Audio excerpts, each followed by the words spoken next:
and Ali Kadri, Senior Fellow at the Institute, who will be addressing the topic of Asian economic and strategic expansion implications for the Middle East. And I think this is a very, very timely and important subject, particularly in the as a follow-up to the Arab upheavals. You all recall that when these waves of democratization that began with the fall of the Soviet Union in the early 1990s, late 1980s, early 1990s, the whole world, or many parts of the world, seemed to veer. There are waves of democratization in many parts of the world. The one exception, the one notable exception was in fact the Arab region. And somehow it seemed as though the political model persisting in the Arab world was different from the models that were emerging both in East Asia, Southeast Asia, even Sub-Saharan Africa, and of course Latin America, in contrast with this static quo of the Arab world where the authoritarianism persisted, and at least until the beginnings of 2011, when we had the first uprisings in Tunisia, followed by that in Egypt. And I don't know whether we can call it the Arab Spring, but we will see what will turn out to be. So in a sense, this close relationship between Asia and the Middle East, and with the implications, what will be the implications of this political economic expansion between the two regions? Will it lead to a modification of the models here? Will the Arab uprisings or the Arab world learn from the models that have been followed in East Asia and Southeast Asia or not? I think perhaps the two speakers will be able to enlighten us about these issues, and I will ask Michael to begin his talk. Okay. 25 minutes, Michael. Samir, thank you very much. As you can see from the title, I want to just offer some observations about the theme that we hear so much about in Singapore, which is that Asia is rising in the world, and including the Middle East, and America is declining. Much has been made of the rise of Asia, the Asian invasion, and its potential growing influences on the Middle East across the Indian Ocean. And as you know, there's talk of a fundamental shift in the global balance of power in favor of Asia, to the detriment of the current global and Middle Eastern hegemon, the United States. I agree that this shift is occurring, but I would argue that it is being driven not so much because of the rise of Asia, but rather because of the decline in American power and influence, and I think very largely self-inflicted. But please do not misunderstand me. It is not a steep or immediate collapse, but rather an incremental decline over time. And so that's what I really want to talk about this morning. Even if China and India and other Asian powers were not looming, the influence of the United States would still be declining. As we can see, American diplomacy is sort of standing on the sidelines, leading from behind, as they sometimes say, in so many areas, whether it's the uprisings or Syria or Arab-Israeli conflict, so on. And maybe it's not such a bad thing. If in a new multipolar world, perhaps the established and emerging great powers can help bring about positive changes in this troubled region that a sort of unipower American hegemon has been conspicuously unable to do.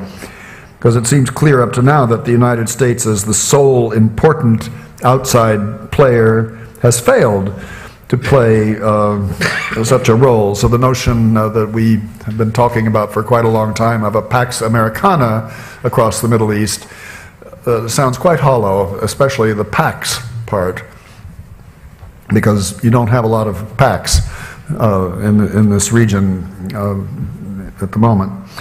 So let me turn to each of the two sides of this new geostrategic equation and re-examine first the so-called rise of Asia, with special emphasis on China, and second, the so-called decline of the United States, with special emphasis on the Arabian Peninsula and the Persian Gulf, but of course certainly could extend to this immediate neighborhood.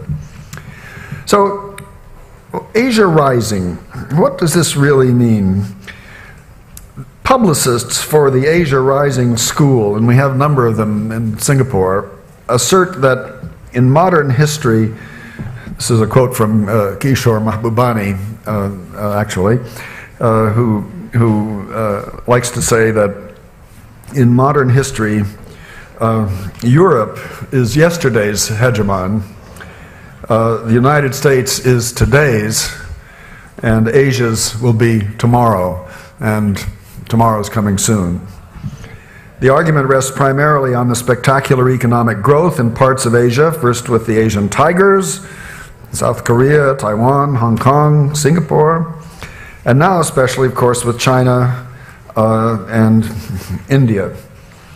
If, as Admiral Mahan famously observed, whoever controls the Indian Ocean dominates Asia, then the growth of Chinese and Indian naval power challenges the U.S. Navy's traditional dominance, and in addition, China's assertive practices in the East and South China Seas pose an even sharper challenge to America's domination of the Asia-Pacific region.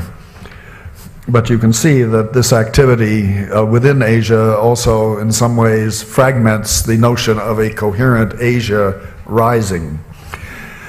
Playing a global role is new for China, and judging from the debates among Chinese analysts, there is so far no consensus on strategic priorities, even though all agree that secure access to energy sources, largely from the Middle East, is a vital Chinese national interest.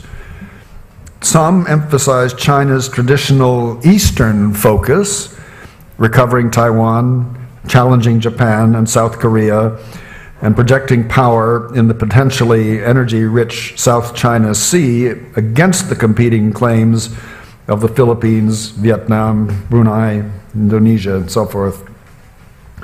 Behind this Eastern strategy is a concern to resist what is seen as America's attempt, this is seen in Beijing, and we've been to Beijing, we've done some conferences there, so we have a little bit of a sense of how they're thinking. And many of the Chinese analysts see this as America's attempt to contain China. So an interesting question that we can all ponder, however, is who is going to contain whom tomorrow? So, and needless to say, the Chinese, if they're also concerned not to let America contain them in the East, they're equally determined not to allow the Indians to move eastward, which India does talk about doing. So others now argue that China can and should project power in all directions. So there's something of a debate. Do you follow your Eastern strategy, or do you have a more global orientation? And the argument that China should not just focus eastward, but should project power in all directions, that means confronting or collaborating with Russia in the north, and India and the largely Muslim lands to the west, if you can manage it, in addition to pursuing its interests in the east and south. And there's an analyst, Wang Jixi, who a few months ago was writing in a Chinese newspaper that China must have a strategic plan to march west. And this requires reconstituting the historic Silk Road, both in its terrestrial and maritime dimensions, to guarantee a secure flow of oil, gas, and other bulk resources.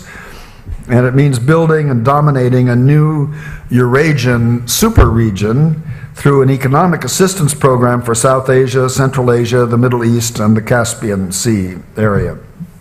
It means taking measures to mitigate externally provoked, as they put it, externally provoked ethnic separatism and religious extremism in China's western provinces, Xinjiang, heavily Muslim in population, and Tibet. And it means countering steps that the United States has already taken to try and organize the Muslim Central Asian states in what would become a US-dominated new Silk Road. It means reaching accommodations with India and Russia, although they're both potential rivals, which wish to promote their own spheres of influence in areas to the west of China. So, who will contain whom? If the U.S., through its rebalancing toward Asia strategy recently announced by the Obama administration, as we know, is trying to contain China in the east and south, South China Seas, and also by cultivating India in the western lands and the Indian Ocean. China then may be trying to contain the U.S. by challenging its traditional Asian allies and by dominating the Muslim Western lands and eventually challenging America's superior geostrategic position in the Middle East itself. A modus vivendi, if not an alliance, with Russia would serve Chinese interests on land, and a standoff with India, utilizing Pakistan and Afghanistan to sort of block its expansion, would serve Chinese interests at sea. Eventually, perhaps, China would be able to leverage its growing economic power into political influence in the crucial areas of the Arabian Peninsula and the Persian Gulf. The success of a Chinese march west might depend on which power can best play what we might call the Islamic card. That's a very tricky matter for both China and the U.S., since each one, for different reasons, carries negative baggage in the competition for Muslim public opinion. Entanglement in the swamp of the Middle East might constitute a trap for China and a diversion of its limited political resources from nearer and more important areas to its east. And as for Asia as a whole, emerging as a coherent global competitor, I have to say I'm a bit skeptical.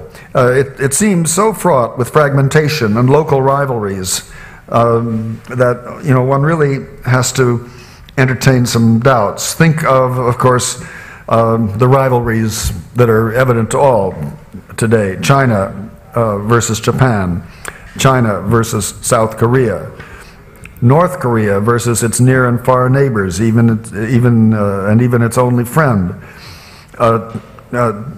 China versus India, the South China versus the small neighbors in the South China Sea, Vietnam, Philippines, Malaysia, Brunei, Indonesia.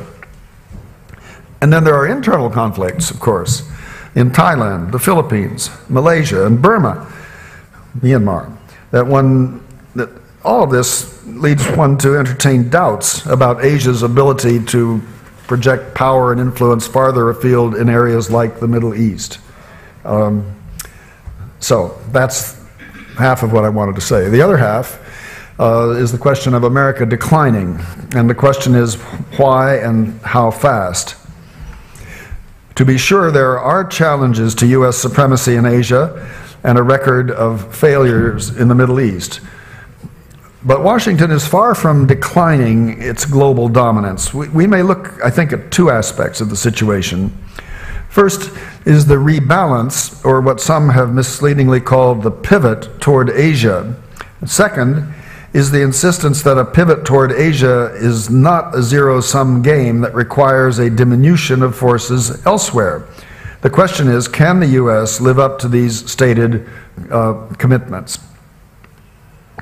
In a speech a month or so ago in New York to the Asia Society, Tom Donilon, Obama's national security advisor, spoke of rebalancing as, quote, a comprehensive, multidimensional strategy, strengthening alliances, deepening partnerships with emerging powers, building a stable, productive, and constructive relationship with China, empowering regional institutions, and helping to build a regional economic architecture that can sustain shared prosperity. And he also said, quote, here's what rebalancing does not mean. It doesn't mean diminishing ties to important partners in any other region. But in fact, can the U.S. do both?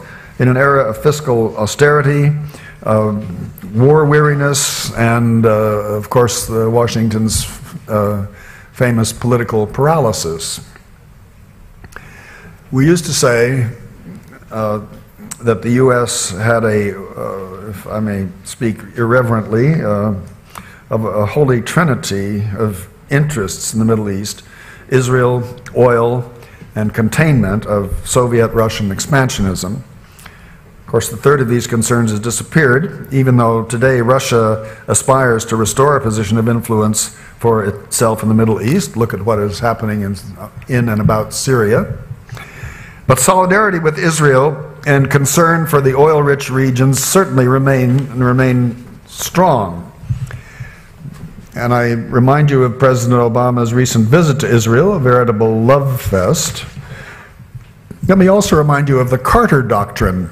Jimmy Carter, President Carter, in his 1980 State of the Union address, he said, quote, "An attempt by any outside force to gain control of the Persian Gulf region will be regarded as an assault on the vital interests of the United States of America, and such an assault will be repelled by any means necessary, including military force." That was, of course, presumably directed at the Soviet Union, but the language is quite all-encompassing and might apply to any other big powers today, now that the Soviet Union is no more, that still might be attempting to impede American superiority in the Gulf area. In the future, probably there will be frictions between the U.S. and rising Eurasian powers, China, India, Russia, but at this moment they are secondary. And today the U.S. faces difficult situations in the Middle East that are largely of its own making. I hardly need to go over this for this audience, of course. The hopes raised just after Obama's speech at Cairo University in 2009, in which he reached out verbally to the Muslim world, have largely evaporated. And the U.S. tried briefly, but then failed conspicuously to move the Palestinian-Israeli conflict toward a balanced solution. And 4 years later, Obama could only lamely admit that moving toward a two-state solution is a hard job. Could there be a more dramatic demonstration of America's impotence? And in that respect, I suppose at this point we should note the recent news that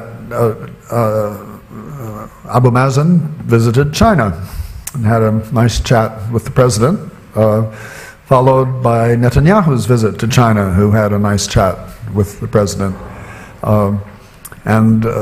This is quite interesting because I think it marks the first time that the Chinese have, I think, stuck their toe in the water of the Palestinian-Israeli conflict.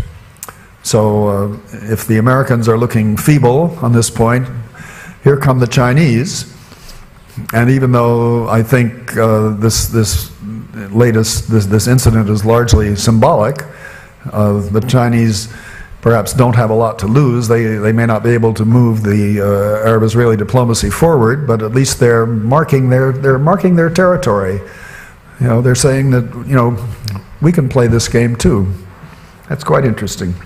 As for protecting the Gulf states, the American record was, in a way, hardly any better. It has not been forgotten that Washington gave material support to Iraq under Saddam Hussein in its long war against the Islamic Revolution in Iran during the 1980s, and that the U.S.-led expulsion of Iraq from Kuwait in 1991 had led to the impoverishment of the Iraqi people and a diminution of the Iraqi state's ability to serve as a buffer against future Iranian aggression in the Gulf. And the U.S.-led invasion of Iraq in 2003, while toppling Saddam Hussein, had further impoverished Iraq and given Iran a strategic advantage in the Gulf. It had also opened up space for Sunni Muslim extremists, we've heard a little bit about this already, to gain a foothold in the place from which they had been previously excluded. So the failure of America to secure clear victories in Iraq and Afghanistan, even though many boots were put on the ground in those two places, certainly diminished America's regional and international standing. And today, Iran enjoys more leverage in the Gulf because the United States forced regime change that gave Iran-dominated Shiite forces the dominant position in Iraq. And because Iraq is still in political turmoil, there are new openings now for Sunni extremists. Al-Qaeda is back in Iraq. Sunni extremist Islamist forces claiming allegiance to Al-Qaeda. And those who expected a quick transition to a stable, moderate democracy in Iraq, I think we must say they've been disappointed. And one of our researchers, Fanar Haddad, he's with us at the Middle East Institute in Singapore recently, he's been recently in Baghdad, believes that the United States has simply become irrelevant in that country. Politicians, he told me, politicians seeking foreign patronage go to the Iranians, the Turks, or the Saudis, but not the Americans. And as for Afghanistan, the graveyard of empires, nobody knows whether the American military withdrawal next year will open up again a space for Islamist extremist networks to flourish. And then there's the question of the so-called Arab Spring. Clearly the US was surprised when dictators in Tunisia, Egypt, Yemen, and even Libya recently, that it had long regarded as staunch allies, were toppled. And in the subsequent chaotic aftermath, Washington has belatedly sought to support new moderate forces, even flirting with the Muslim Brotherhood-dominated government in Egypt and the Ennahda government-dominated government in Tunisia, and having supported the overthrow of the Gaddafi regime in Libya from behind, as Obama famously said, the U.S. has since suffered, of course, the loss of its ambassador there, and is standing still on the sidelines as the Libyans try to put together a new political system. So it is ironical then that the authoritarian oil-rich monarchies on the Arab side of the Gulf are also unhappy with American policy. Frightened by the example of popular uprisings elsewhere, the Gulf rulers have responded by throwing money, of which they have a lot, thanks to high oil prices and so forth, at least for the time being, to pacify potential protesters and by using their mukhabarats to crack down on alleged plotters. And we have seen examples of this as in several of the GCC countries.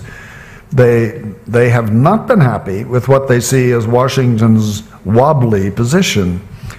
While the U.S. has basically reiterated its support for the beleaguered monarchical regime in Bahrain, which cannot suppress the ongoing protests, it has urged the Bahrain authorities to be more inclusive.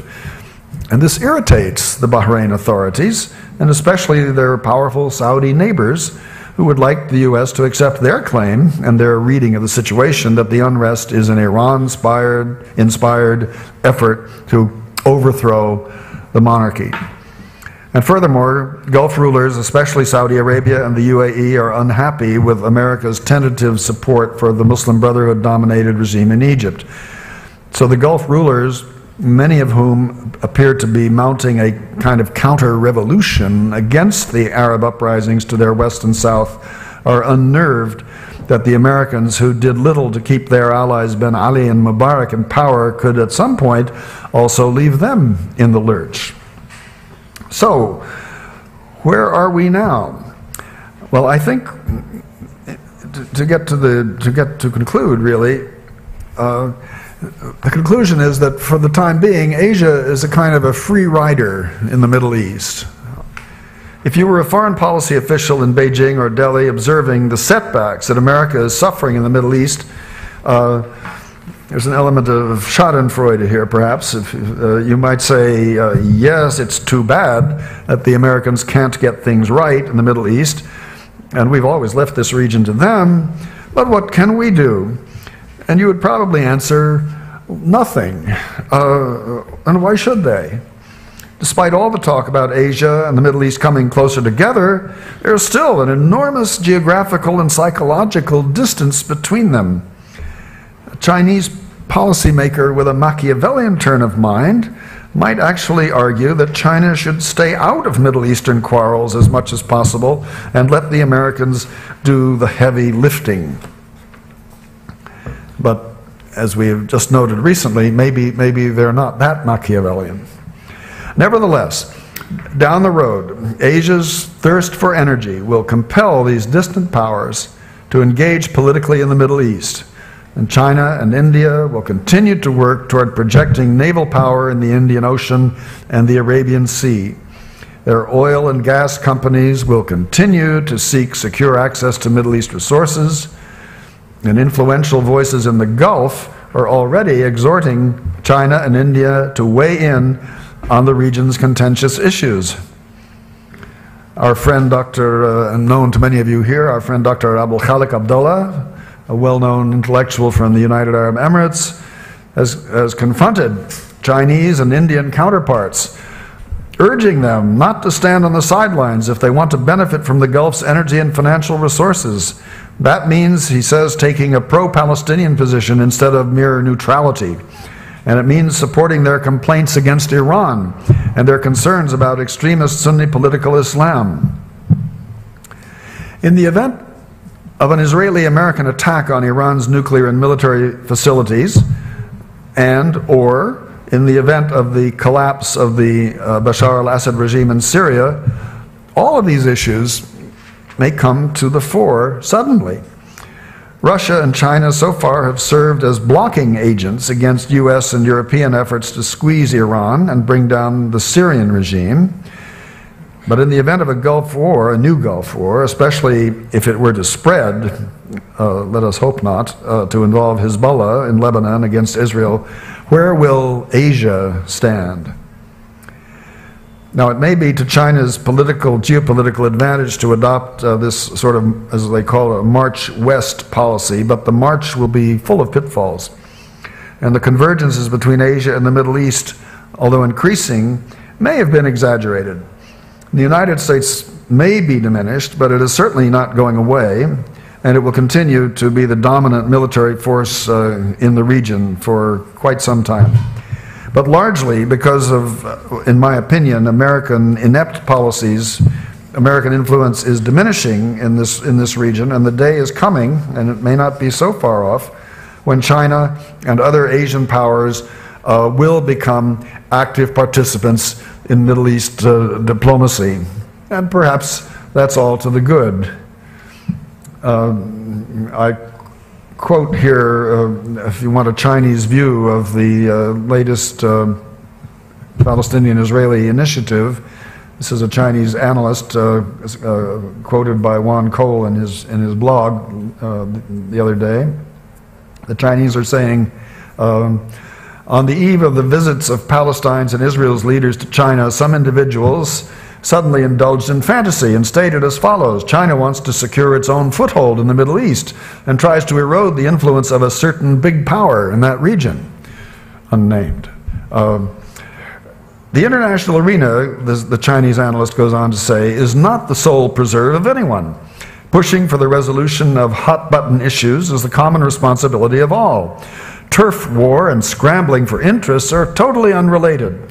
The parties concerned know best in their heart where the source of the aforementioned view lies. The positive move made by China on the Palestine-Israel issue is a natural extension of its independent foreign policy of peace. China does not want to take over the roles of other major powers and of international organizations like the United Nations. It also has not the intention to act like an umpire. China supports all proposals that help to promote peace talks between Palestine and Israel, and will as always contribute its efforts to promote achieving real results in peace talks. As a responsible power, China defends the purpose and principle of the UN Charter, stresses fairness and justice, helps maintain obligations and norms in international relations, and strenuously promote the resolution of differences and dispute through peace talks. This is also China's basic position on the Middle East. Peace is like air and sunshine. You are not aware of them when you are benefited from them, but when you lose them, you can hardly survive, and so on. So, that's it? Or do I have two? Well, I have just one paragraph here. Okay. Let's talk about hard power. Lately, the U.S. has announced the deployment of up to 4 littoral combat ships to Singapore. And there may be additional augmentation of the American military presence adjacent to the Strait of Malacca and elsewhere in the Indian Ocean. And Washington is also supporting India's nascent projection of naval power eastward. If this and other Asian deployments are intended to check Chinese encroachments, they may also constitute a staging ground for future American military power projection toward the Gulf. My colleague John Alterman at the Center for Strategic and International Studies in Washington wrote recently, he observed that it is becoming easier to project U.S. power across the Indian Ocean than across the Atlantic and the Mediterranean. And in the event of a new war in the Gulf, in the event of a new war in the Gulf, in the long run, we may be seeing the creation of a new trans-regional system centered on the Indian Ocean. But in the short run, Asia and the Middle East are still quite distinct, and they're separate systems, really, of interaction and competition. The U.S. has not been very successful in maintaining stability in the Arabian Peninsula, Persian Gulf area, the scene of 3 major wars since 1980, and the possibility of yet another one coming up, despite its substantial military presence. And now it is losing influence and credibility. But this is not due to the rise of Asia. It is mainly self-inflicted, owing to a lack of clear and consistent policies for dealing with a region undergoing an historic upheaval. And that's the end. Yep. Thank you very much.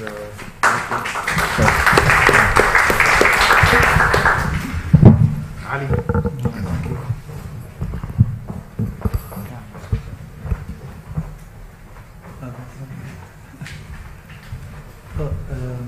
I'd like to thank the Center for inviting me and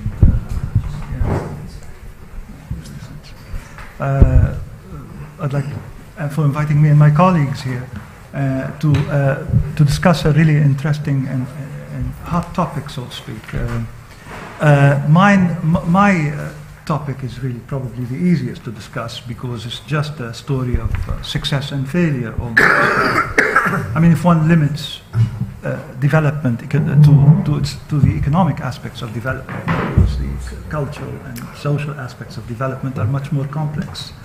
But the economic aspects of development, I think it's a very clear story. We have a success story and on one side in East Asia, and we have a sort of dystopia in the Arab world and the Middle East in general, specifically in the Arab world. And there are, of course, reasons why this has happened. I mean, in retrospect, when one stands now and looks back at things, there is a sort of over-determination. I mean, to the fact that what occurred here has occurred as such. If we choose any element of the totality that is, that is available to us in the form of information or data or historical processes, anything we say might explain the failure of the Arab world, and it remains for us to decide on the historical relevance and on the mode of thought that we need to employ in order to find an adequate way to generalize the causes of failures in thought, rather. So I'm going to start out first, because I'm talking about economic development, by giving a definition of development, because I mean, it's strictly, what we mean by economic development is, the generic definition would be we have two things conceptually. One would be the capital stock has to expand, and so machines and of course all other forms of capital would need to expand. And also with this expansion there would be sort of an institutional change that would, in the end, better the well-being of the population. So that's the, out of, for instance, some, 70 definitions of development, that's the sort of most generic one. It's probably as well, it is not without referent in reality, it's not too abstract. It really says that if people produce more things and then enjoy the wealth that they produce, and they have institutions that mediate the social conditions, the private with the public, then necessarily we will have a betterment of well-being. I mean, so on that score, if we assume that, then of course we can say that the East Asia has done better than the Arab world. As I said, only in economic terms, because in social terms, some aspects of this articulations along confounding ethnic and class lines in East Asia are just as terrible as the Arab world sometimes. But I think the social historians are better equipped to talk about these aspects of things.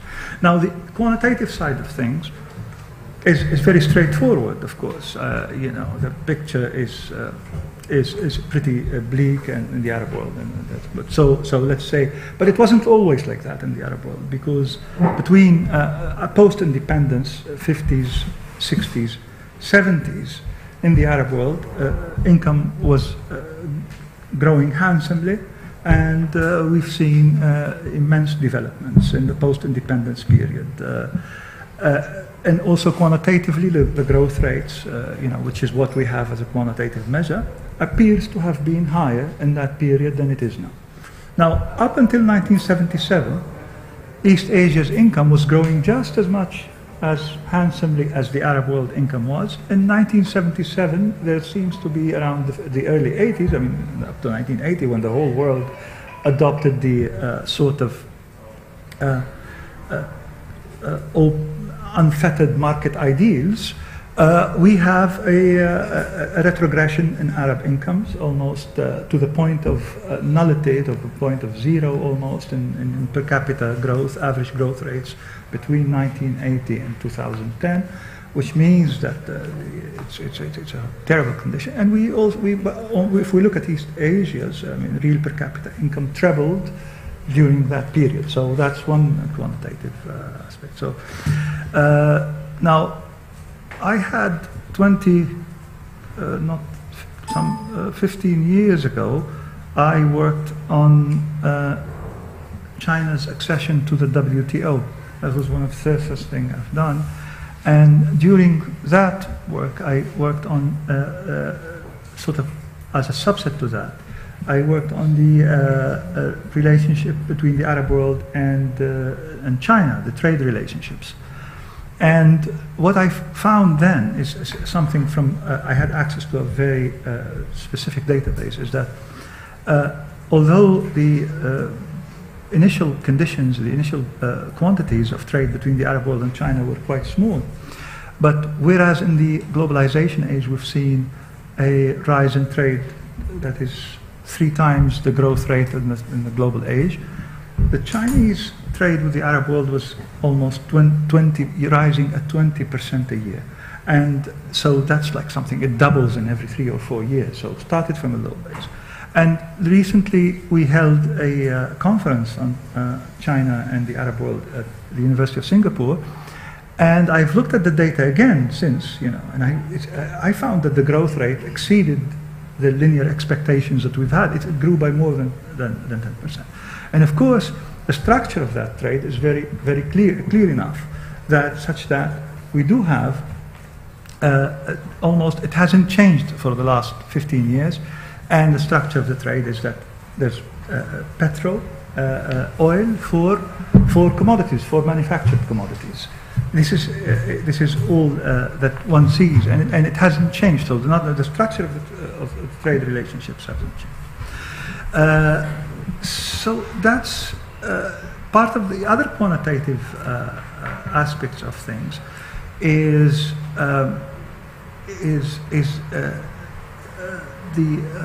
basically the most important element in this relationship has been the rise in industrialization in East Asia, as a share of national income, and the decline in industrialization in the Arab world and as a share of national income. And these have been quite significant. If we sort of go by Verdun's law, there's two empirical laws in economics. One is Okun's law, the other is Verdun's law, which says that industrialization is a proxy for development. Then we kind of assume on that, we can assume on that basis that the Arab world actually underwent a retrogressive development process rather than a developmental process. And so that's I don't want to dwell too much on the quantitative aspects, but two important elements remain to be read out. Is when the Arab world deindustrialized, the capacity of growth to generate employment declined. So we had a lot of jobless growth during that time, whereas the opposite happened in East Asia, and the elimination of poverty in many respects was due to the fact that the key to alleviation of poverty was related to employment creation. And the other thing that occurred also which is significant in many terms, is income inequality. I mean, we've seen the Arab world started out as pretty much a very sort of income equal kind of whatever measures we had then, which are flimsy, but I think that's all we can go with. Whereas the case of East Asia has been a case of bridging income inequalities. So we have these are the broad macro sort of conditions that delineate the two cases. Now, of course, why would this have occurred could be attributed to many reasons. As I said at the beginning, there's a case of overdetermination. But one is the institutional changes that took place, and the other is the policy framework as well. And these are not separable, because the institutions actually reflecting a social form of organization. They are not, institutions are not sort of formal apparatuses. They are a direct reflection of social forms of organization. And the other is the policy framework. And so they differed on these two aspects pretty much so as well. So in the institutional framework, so the Arab world has not undergone a process of democratization. I think it was the only part of the world which was not really pursuing a process of democratization, when the rest of the world, after the fall of the Soviet Union, for instance, has engaged more with the institutional changes that not necessarily in the democratic in the sense that the voting or not necessarily that, but in the sense that the state became more representative of the interest of broader sections of the population rather than a simple the allocation of resources to a minority of the population. And that sort of institutional change hasn't occurred. And the other thing is the other point is to go to speak of is the policy framework, right? So there's institutions, whereas in East Asia there's been better institutional changes in that regard. In the policy framework, I mean, if we take the expansion of capital, we said that development is basically the expansion of capital, the things we produce with, and we consider the expansion its counterpart in the Arab world, and we see quite a significant difference in the sense that East Asia had a dirigist model, almost planned capitalism sort of. So you've had a synchronization of the expansion of productive capacity with labor, with human capital, sort of. So physical and human capital was kind of synchronized. And whereas here, we've had a shift towards building low productivity capital, like real estate and things like that, which produce things, but not necessarily. And that sort of differentiation is pretty important, and also as we deindustrialized, of course, what happened is the space, which is creation of employment, in relation to the demographic transition, which is actually unstoppable. It's not a policy choice in the short term at all. We've seen a departure, quite a gap between the surplus population and the existing capacity to employ. And it's impossible to draw an employment policy under these conditions. An employment policy based on the mainstream framework where marginal productivity equals the wage and things like that. You know, that's which is basically a phantasmagorical on its own grounds, but it's impossible to form a sort of on these basic grounds, and because simply there are too many people to existing capacity. That's the point. And the second, if we go down the list of policies, if we look at trade, for instance, because we have a dirigist model that is quite protectionist in a sense, that dodged the neoliberal agenda very stealthily and very shrewdly, and so it was capable to protect nascent industry, create science-related value-added products, provided subsidies and the trade protocol for the promotion of their export products, as opposed, of course, to the case of the Arab world, where the export of raw materials. I mean, if you think about the Arab world, if we take oil and divide it by total income, usually the figure that one gets is about like 40–50%. But it generally, I mean, it's a very simple way to calculate this. If you take national income, already has oil in it. It's mainly oil. So if we take oil from national income, and then we divide oil by national income, the figure would be much higher. So I think, in a way, oil still dominates, and the share of oil in the economy is quite significant, although some another significant variations is in the complex value chain and the complex supply chain that East Asia, as a result of industrialization, has developed. Whereas we have a shallow and superficial supply chain here.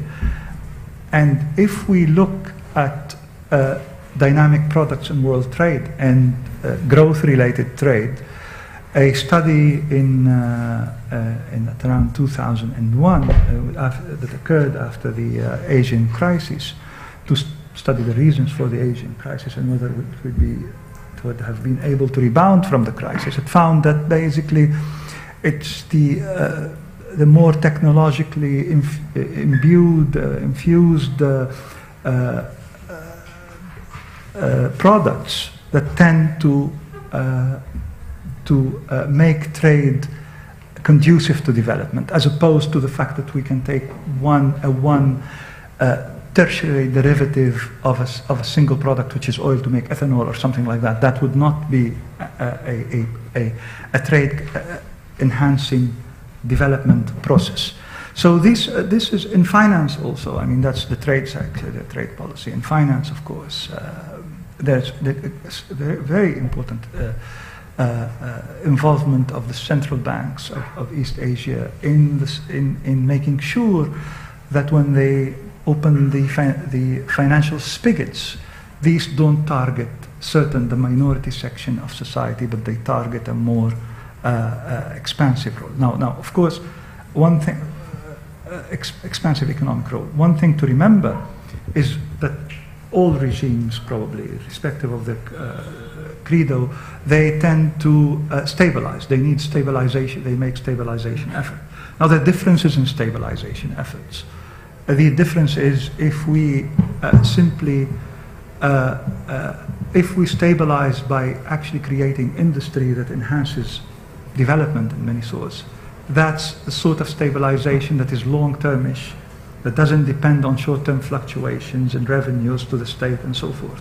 Whereas the regimes here stabilized, but unfortunately, they stabilized in such a way where the linkages to the economy. So for instance, they paid money to somebody who needed the money, but that, instead of producing things with that money, the guy consumed and he consumed something that basically wasn't produced locally more and more and more as a result of this deindustrialization.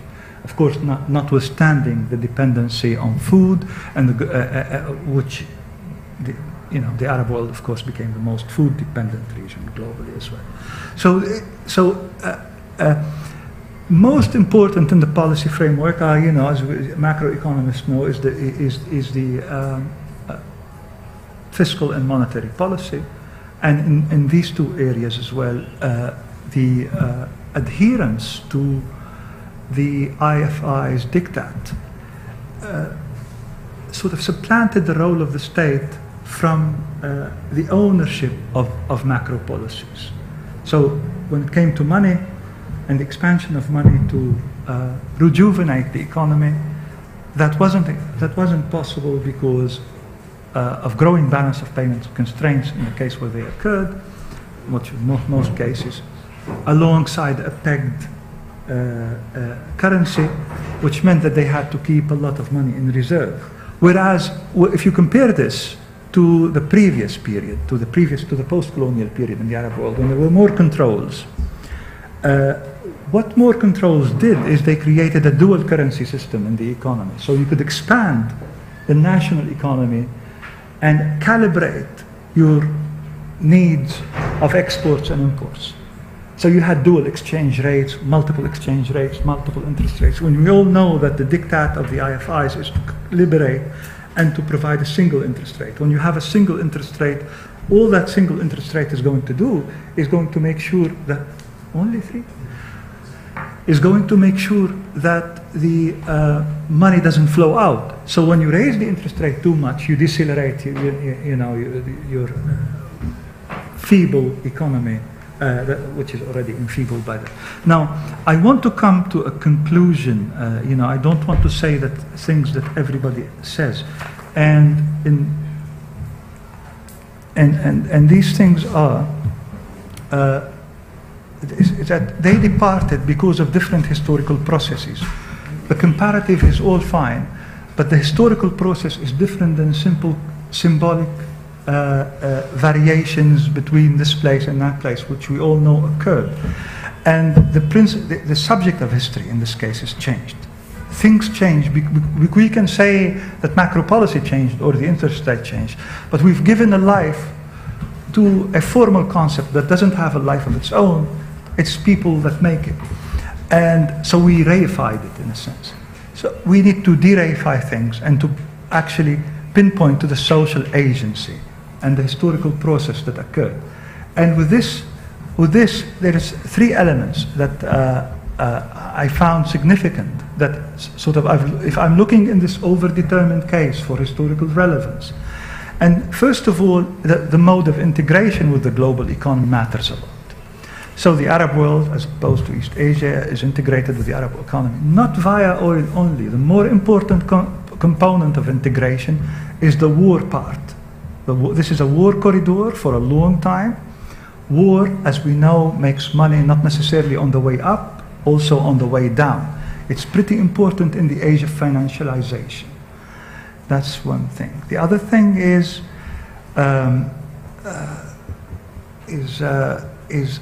something that occurred in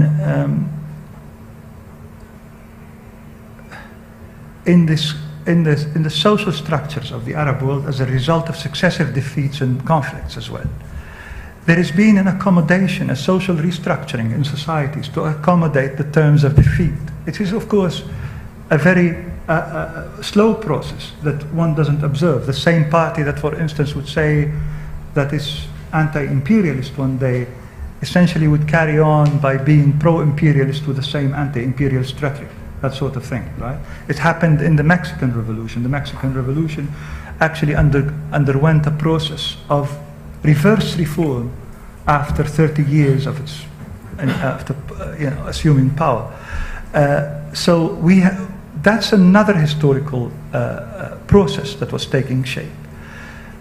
Most importantly, well, not most importantly, but just as important probably, is something that occurred in relation to the social structure in the Arab world as opposed to East Asia. And in every economy on a territory, there are two economies. We know the private and the public sector, and the Asia financialization sort of rips the private sector from its national origin, and as the dollar circulates, as the money is dollarized and it circulates in the financial sphere, making unthinkable opposites rather partners in some instance, because in the universal form of money. And that is to complete this talk, which could have been much longer, is to talk about, is to say that there is what has been developed in this relationship between the public and the private in the Arab world is a necrotrophic sort of, and the name is very, relationship between the private and the public sphere. And the linkages, the positive externalities, the linkages between the public and the private spheres have been severed almost. So we have one internationalized economy with one national social economy, in which the internationalized economy actually subsists by causing the death of the social economy through the transfer of the wealth from the socialized part of the economy at terms of trade which are determined by the power structures between the internationalized economy and the nationalized social economy. That's what thanks. Thank you.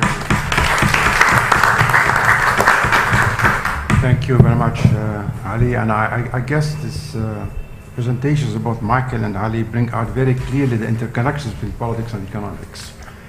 In fact, one broad question one could pose is, to what extent was the political regime in the Arab world, the fact that authoritarianism did persist in the Arab world, affect the outcome, developmental outcome? In other words, when you said, Ali, that Asia went ahead, industrialized, diversified, and so on, whereas in the Arab world it did not. Now this may be partly because of oil, the impact of oil economy, but also it goes beyond. It goes to politics, institutions, governance, that perhaps did not permit the Arab world to become as successful economically as otherwise would have been the case had they democratized along the path that the East Asians and Asia had done so.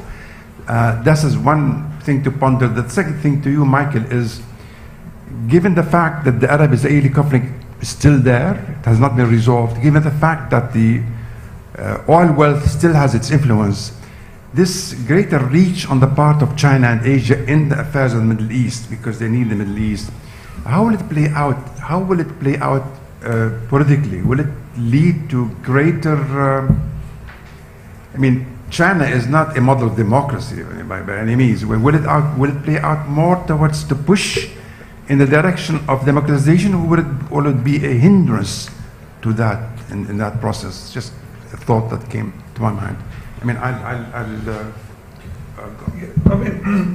Michael, I was quite surprised that you are painting America as a sort of a neutral umpire, not being able to achieve a balanced position right from the beginning of your talk to the later, as opposed to a predatory foreign power which has to destabilize, and in the destabilization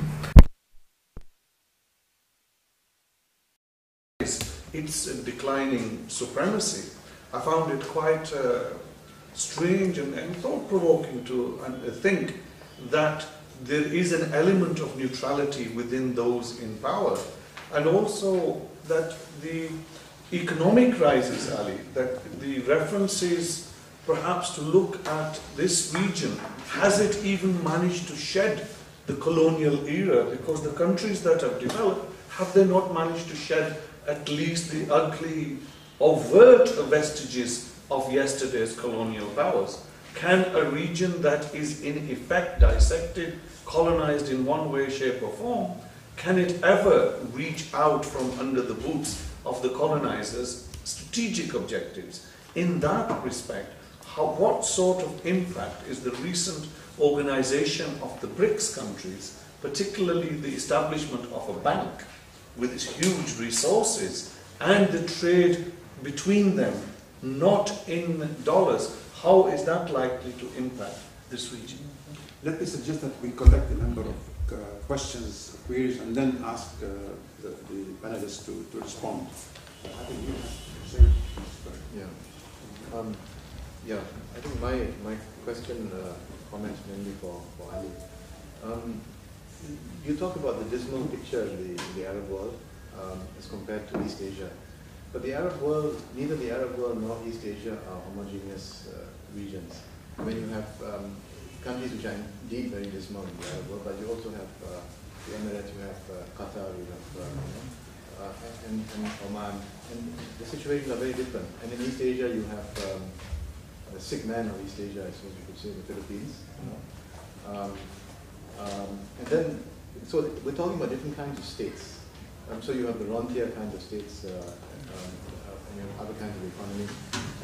But you know, oil is not the only explanation, because Brunei has not been able to do what Dubai or the Emirates has done.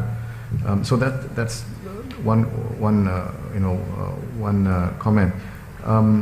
But I think there are two other issues that I think are very important in terms of the comparison between the two regions. One is the role of corruption, and that relates also to your comment about democratization and authoritarianism. East Asia, I mean, if you take Indonesia as an example, industrialized when it was an authoritarian regime under Sukarno and particularly under Suharto. So that relationship between democratization and development is something questionable, because Indonesian growth rates were extremely high under Suharto. And that is where corruption comes in, because I think if you're comparing East Asia and Southeast Asia and the Arab world, corruption is rife in both regions.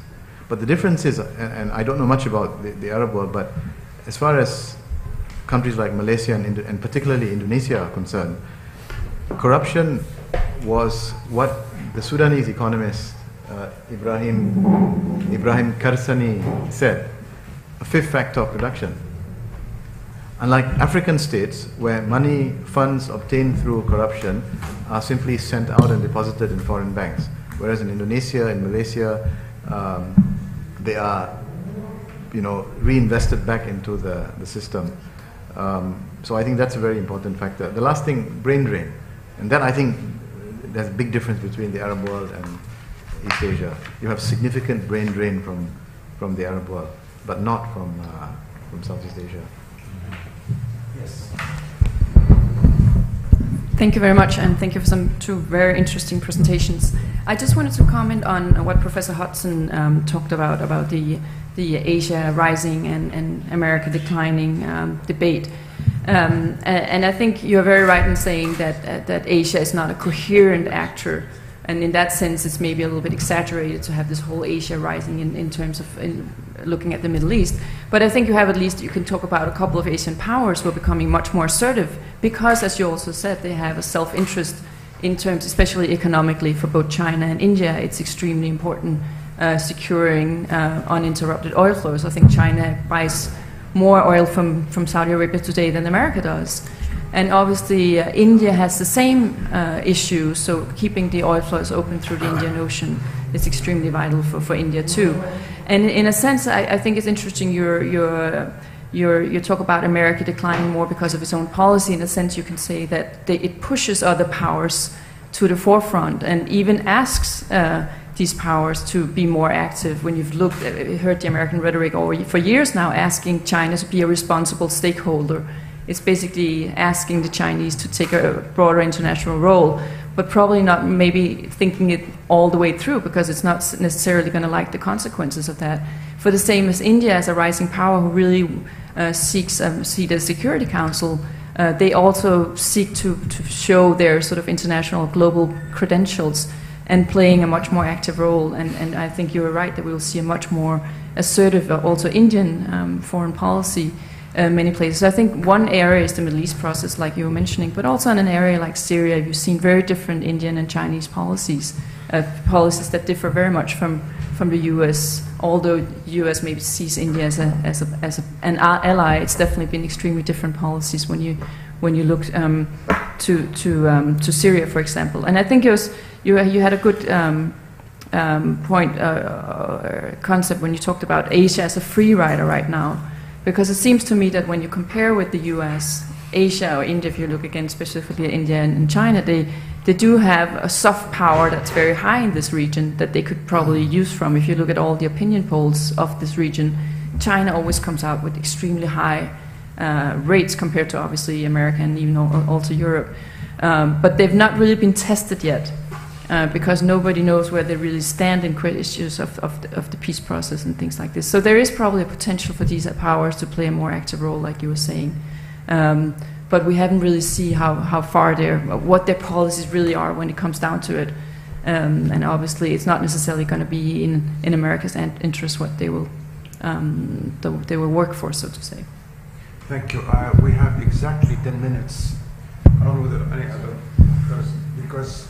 I've been instructed that we have to keep time. Singaporean delegate. Do you have any? Well, sorry. If I, very quickly, very quickly, yes. First of all, I think the point that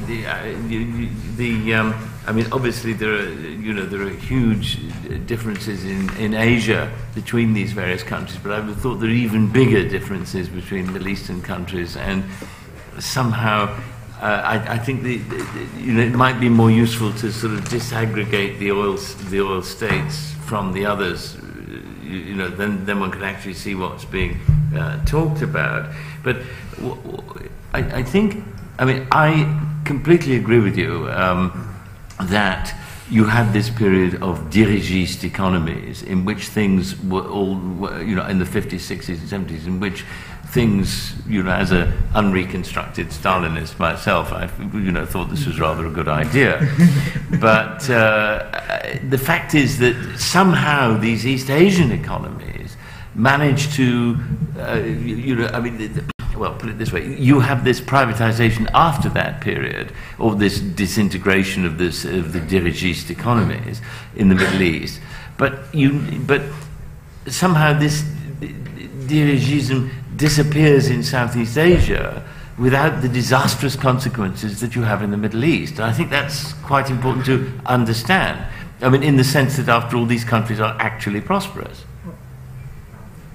Thank you very much. I'm sorry, but I have to come up right here and You have to let the Singaporean delegate. He's a Singaporean student at AUB. There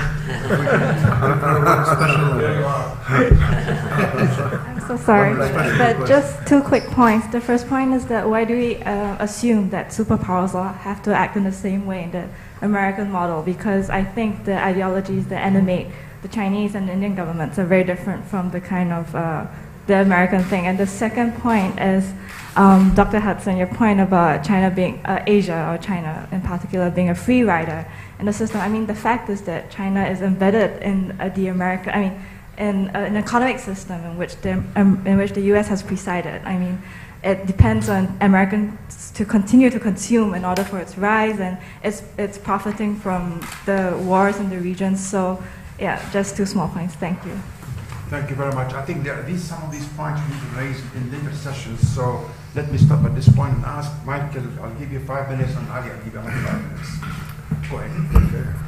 Well, thank you, thank you very much for the very interesting comments and questions. Samir, it's of course we don't really know the answers to what the Chinese or the Indians will bring to the table when they have to confront directly, as increasingly they will, the minefields, the several political minefields in the Middle East. I think it's pretty clear that China doesn't bear the same burden of partisanship that the United States does when it comes to Israel. the Chinese have managed to play both sides of the fence, but certainly in public opinion, I think the point was made. I was just talking to a Palestinian embassy official here yesterday, and he said we can hardly wait for China to come to rectify a situation that, of course, the Americans have totally screwed up from their point of view.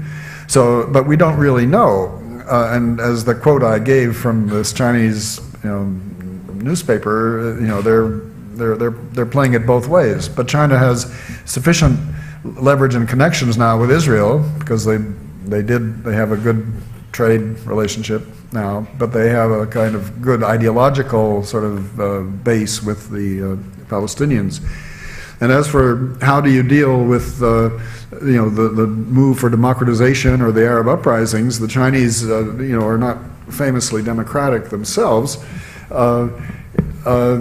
What does that mean?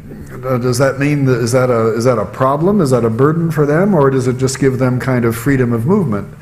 We don't really know. China will clearly, in the case of Syria, China has a certain position that would not be considered perhaps supportive of popular uprisings in general. And indeed, we do know that in China, in particular, there is considerable apprehension about what has happened in the Arab world.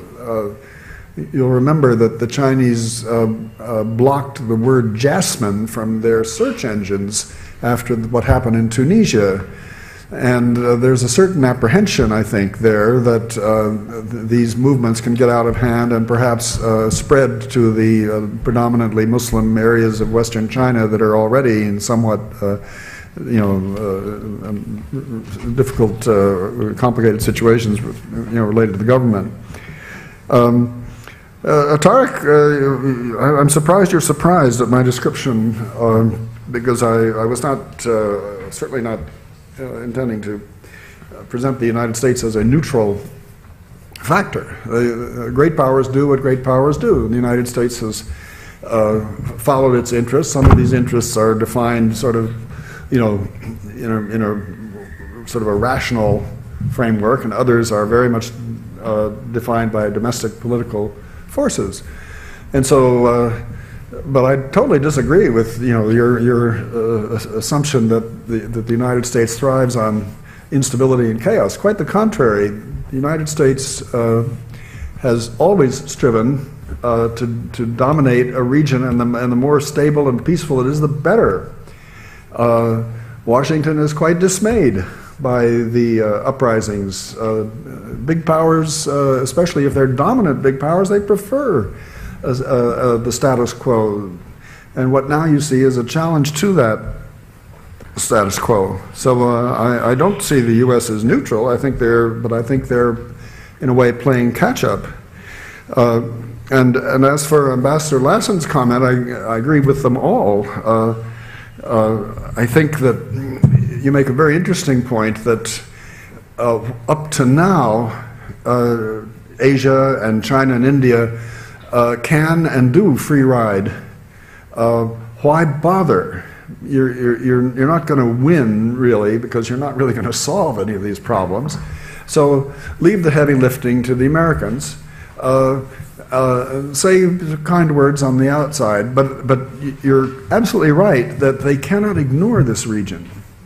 And as the United States loses dominance, I mean, it's not exactly creating a sort of a geopolitical power vacuum, but in a sense, it is. There are openings there to be filled, and they're taking little steps to fill them. They're, in a way, you could say they're being sucked in by their own, predatory, or whatever you call them, geopolitical, economic interests. And on the other hand, you can say that they are being they see a space now to fill, because you're clearly moving toward a situation involving the exogenous players in the Middle East regional system, which is becoming much more multipolar than it was. I was told by a friend of mine, an American who follows military activities, that when the commander of an American frigate in the Gulf, part of the Fifth Fleet, was asked, well, aren't you worried about the Chinese Navy coming in? And of course the Chinese are rapidly building. The Chinese are doubling their military expenditures every year. And the American commander said, oh no, on the contrary, we'd like them to come. We wish they were here. It would make our job easier. So that's interesting. And that speaks, I think, to Chun Wei's point that of course, China has a very, very complicated relationship with the United States. And so nobody's going to go head to head, and there's not going to be, I think, any new kind of Soviet, style Cold War.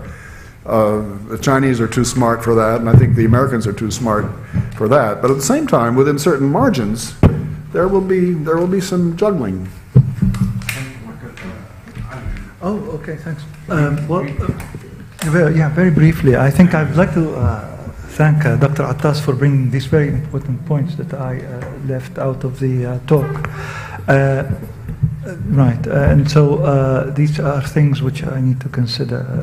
But in the broader work, I mean, as I said, basically there are so many things to consider. But one thing about the Gulf, the differences between the Gulf and, when I think of East Asia, we all think first tier NICS, second tier NICS in China, and that's a sort of categorization. And then when we think about the Arab world, people tend to think that the Gulf states are doing better, but in a sense, there's import consumption-led growth, and there's pretty much like Brunei. There's quite a significant component of there's more than rent. There's what Arrighi called the merchant mode of accumulation rather than rent, which is an extreme case of rent, and that's quite a it's a pre-independence. Sort of the destruction of the Indian textile industry, that comes from that history of supplanting completely any capacity, internal capacity of the state to produce, and actually providing the security to that state through it being a composite factor of that state through representation in government, so that these are non-sovereign states, and if you look actually at GDP growth for these countries, in fact it's much more volatile for the other countries than the other countries, and extremely volatile and extremely low on average. Because the little value added is created inside. But of course, if you've got so much in the sovereign funds, it doesn't matter if you have 20% unemployment or anything like that. This is simply a consumption group. And that's what it is, I think. It's a very poorly constructed consumption group. Syria, in comparison, was a much healthier economy. Unfortunately, what we see now is and so we look both of them, and in respect to the BRICS and the United States and so forth, and so what we have here is an age of financialization, and in the age of financialization, it's pretty somewhat the numbers give some part of the picture that the extent of dollarization globally, and the acquisition of the rents on the dollars, on the circulation of the dollar. Much of the international wealth circulates in the dollar. If it circulates in the dollar, the United States enjoys much seigniorage, and it can grab a huge part of that, the world wealth. Now this is the structure that we live under. Insofar as the seniority in the United States is concerned in relation to that, the BRICS remain a very small partner. The BRICS, for instance, couldn't overcome the SWIFT system to pay Iran for its oil in dollars. And they had to resort to barter in some cases because they don't have the currency to do that. And that actually, in a way, it's a numerical, quantitative displacement of the argument that the US is weakening. I think the US is weakening in certain respects because it's very violent on the inside and it's projecting this violence on the outside. But on the other hand, the US is not a homogeneous entity, and financialization has brought together very unusual partners, and the level of disarticulation and contradictions within each national entity has vitiated the whole fetish of nationalism altogether. So we need to rethink basically this, the weakness or the strength of the United States, judging by the amount of cash and the capacity of the dollar and the capacity to basically bar somebody from the SWIFT system and say you're sanctions, you don't, and it's suffocating really.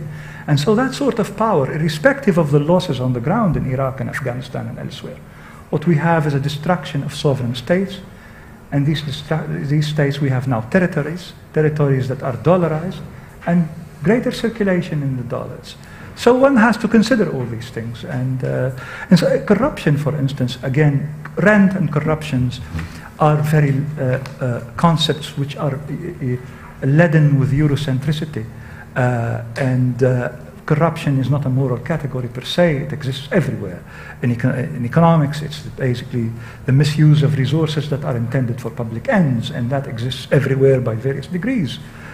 Now, so when we say corruption, the Africans and Arabs are corrupt, that's stereotyping, and it's extremely Eurocentric. I think this is an argument that comes, so rent exists everywhere, and sort of unearned incomes that, these Arabs have an oil underneath the ground, it's unearned income. So, but basically they're dying because of that, the control of this, and the environment is being degraded. If we look at actual green savings in the Gulf, for instance, in the Middle East, it's minus 10% if you count the environmental damages. So they're not rich in the long run. So there is a population that, if you consider the social process of the money form is a manifestation of which is again a fetish itself, then if we do that sort of thinking, right, then we find another picture. A picture which is very bleak, which is basically you have part of the global workforce which is being destroyed to make another part of the world much richer. And this colonial relationship exists in different patterns as we speak today. Insofar as democracy, when I said democracy, I said it's not the voting thing. What I meant by institutional changes is the mediation of the workforce in the state through the distribution of income and the allocation of resources. And that I'm quite aware that China is not a democratic in the sense of ballot boxes, but the world poverty rate has been reduced because of China, principally, because it's a fifth of the world population. And that's what I said. Thank you. Thank you very much. Ravi, are we going to have 50 minutes break or? I think we have lunch. 50 minutes break for lunch? No, an hour. We'll take an hour. Come back at 1:30. All right. Thank you.